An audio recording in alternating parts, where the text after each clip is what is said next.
Hello, welcome. My name is Esther Schmidt. I'm the director of the Center for Historic Houses. I'm very, very excited to have you all, and I would like to extend a warm welcome. Please use the chat option for any comments or questions. We'll wait with the questions towards the end of all the lectures. Perhaps you can write a queue in front of your question so that it's easier to spot and differentiate from the comments.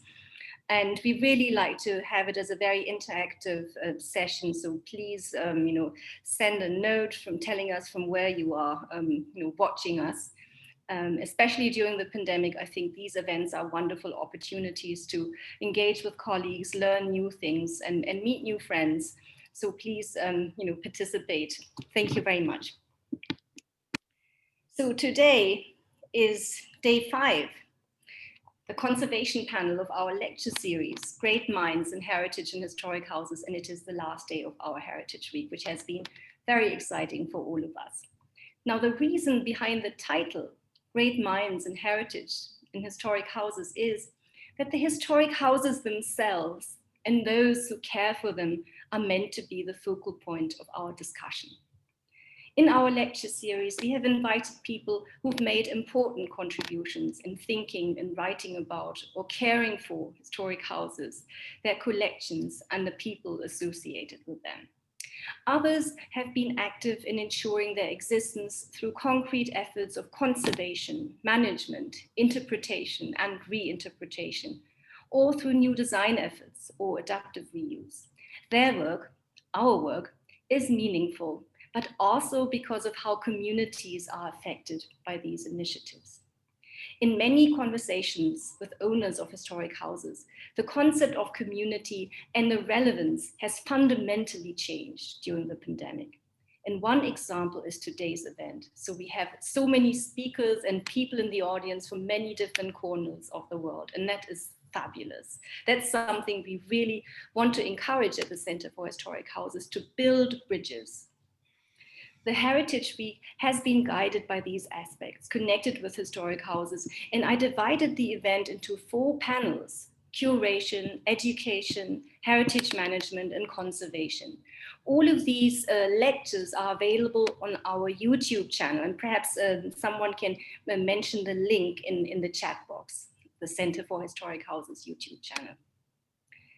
At times, the underlying principles, motivations, and discourses of these various stakeholders can be at odds with each other, and priorities can differ.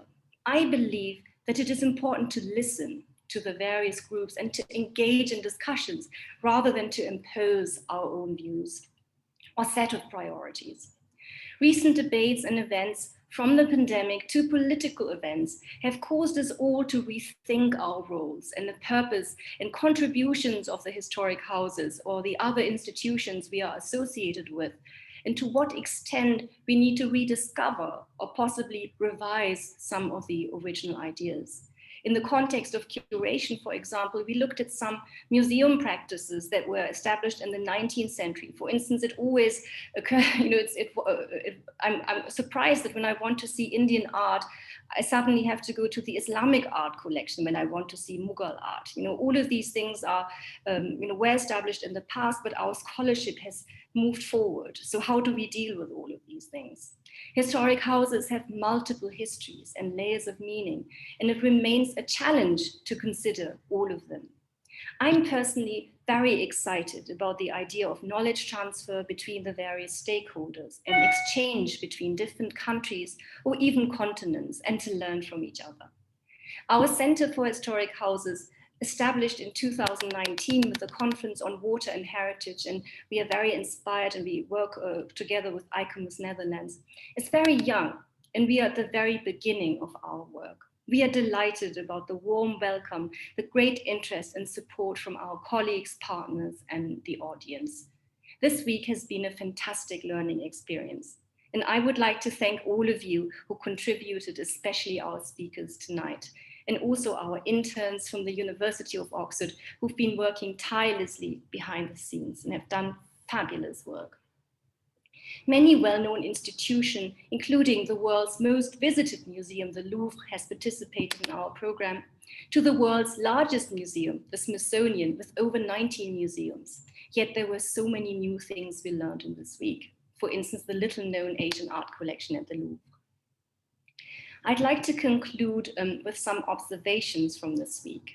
Now, I've seen fantastic and inspiring examples of historic houses that both honored the original owners and made the content and the collection of the houses relevant with contemporary exhibitions, such as Hillwood Estate, but also the Frick collection.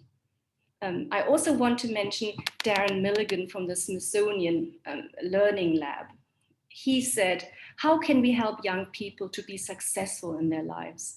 And I think that we are able, with our work, the conservation, preservation, engagement with historic houses, can lead to another person being successful in his life or her life. That is wonderful. And this goes beyond the only conservation issues.